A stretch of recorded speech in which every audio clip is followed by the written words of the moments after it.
take questions from inside the room. Right here, Eric. What's going on, Eric?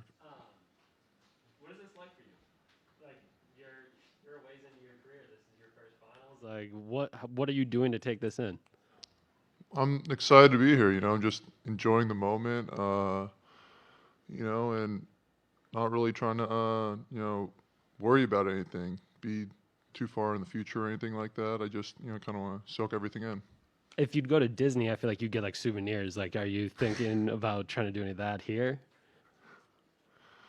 If there's a souvenir shop, I'll probably get my wallet and buy something. So I don't know, maybe that's what the NBA is missing out on, like merchandise for the actual players. I don't know.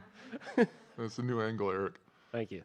For you, just what have you thought of the way that, Bobby and PJ have kind of helped give that edge, that toughness? I was talking to Bud about it the other day, and, the veterans you had last year in George Hill, Marvin, think of as calm, chill, like individuals, but Bobby and PJ kind of bring that edge. What do you think that has done to your kind of like locker room chemistry? Yeah, I mean, just the way Bobby and PJ play any game, whether it's, a preseason game or game 6 of the Eastern Conference Finals, they're just going to play with so much energy and so much intensity, and that is just naturally contagious, and everyone feeds off it. People can't help but feed off it, and so it is so big time for us. Sean on the right. Yes, I'm sure you've watched DeAndre Ayton on film, and I just want to know, what can you tell us about his development, and what kind of challenge will that be for you? Yeah, I mean, he's obviously developed very rapidly, and even, this season and even in the playoffs, he just continues to get better.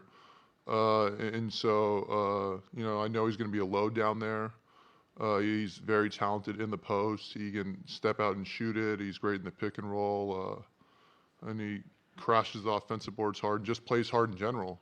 So he's definitely going to be a load to guard, and it's going to be a fun matchup. Back left. So, Brooke, your teammates have echoed your sentiments of just like taking this all in. But then at the same time, after game 6 in Atlanta, PJ was like, we were already talking about Phoenix. So how can two things be true? Taking in the fact that you're in the finals, which is great, but also understanding that there's a task at hand. Yeah, I mean, we obviously can kind of do both those things. We had film right before we got here. We watched Phoenix, their offense, their defense, everything, and talked about what we were going to do in game plan. And so we're all on the same page there, and then, after we go through this, we're going to go on the court and walk through some stuff. So, it's just kind of taking turns, doing certain things at a time. But, we obviously have our focus. And I know this is all preview, like once you get on the court, everything changes. But in this moment right now, what do you think the series could come down to? I think it's just going to be kind of what we've hung our hat on as long as I've been here, and that's defense. We got to come out, play defense, respect the Suns, which we definitely do. They're a great team.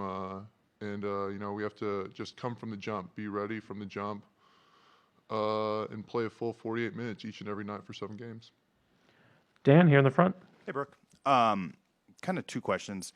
What does Vin Baker mean to you, and having him around? And then I guess, secondly, how have you seen him grow as a coach, specifically, in his time as his position is sort of elevated? Yeah, I mean, having Vin, on the sideline and as a resource for me has just been invaluable.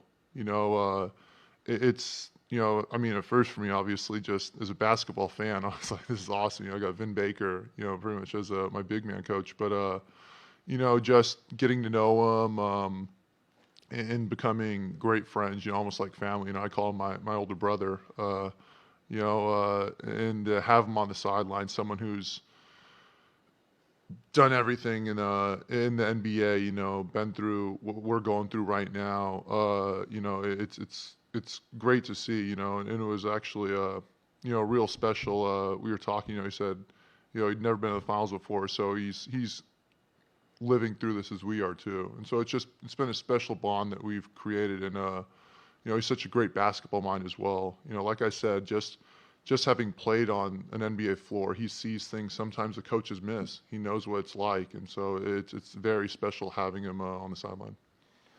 We're going to go a couple of questions on Zoom. Next question will be from Davide. Hey, Brooke, which is the difference for you with or without Giannis? Obviously, Giannis attracts a lot of attention. He's a huge part of what we do. I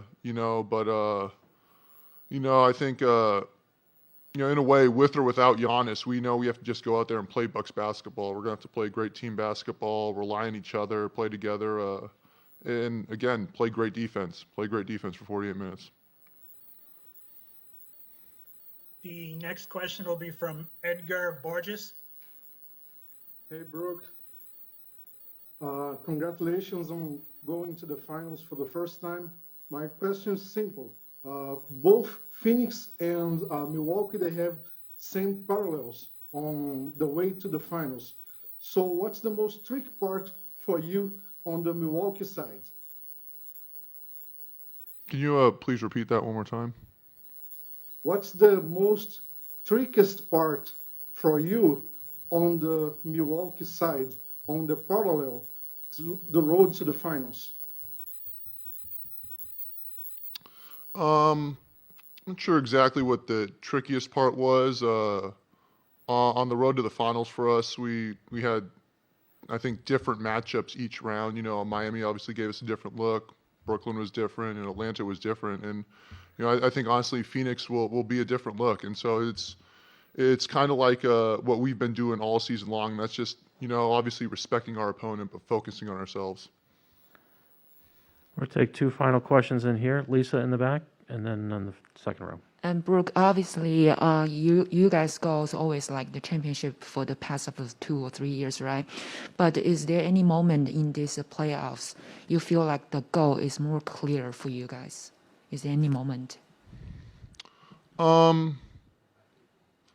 don't know if I can speak for everyone, but for me personally, I think there hasn't really been any doubt for me throughout this playoff run. Just whether we were up 2-0 against Miami or down 2-0 against Brooklyn, I think I've had that confidence, and I kind of changed what I said earlier. I'd like to be able to speak for everyone else and saying that we've all had that confidence going through, that we can achieve that goal of winning a championship. Hey, Brooke. Tomorrow, there's going to be 17,000 fans. It's going to be rowdy. It's going to feel relatively normal. Is it hard to believe that, 8 months ago, teams were getting schedules knocked off because of COVID? There was nobody in the crowd. Just kind of put in perspective what this journey, not just for you, but everyone has been this season. Yeah, it's definitely been bizarre. We were in Chicago maybe, it might have been a couple weeks before the season ended, and they still didn't have fans in the stands. And so to go from that and to be fortunate enough to be playing in front of 17,000, like you said, that's every kid's dream to play in the NBA Finals, and you want to be able to experience that environment. And that's something, Giannis, PJ, Drew, they've been just saying the whole time is like, we want to enjoy, being on the road, playing against all those fans, going crazy, cheering against us. That's all part of enjoying being in the situation. So I think we're all very excited for that. Thank you, Brooke. Thank you, guys. Look at that.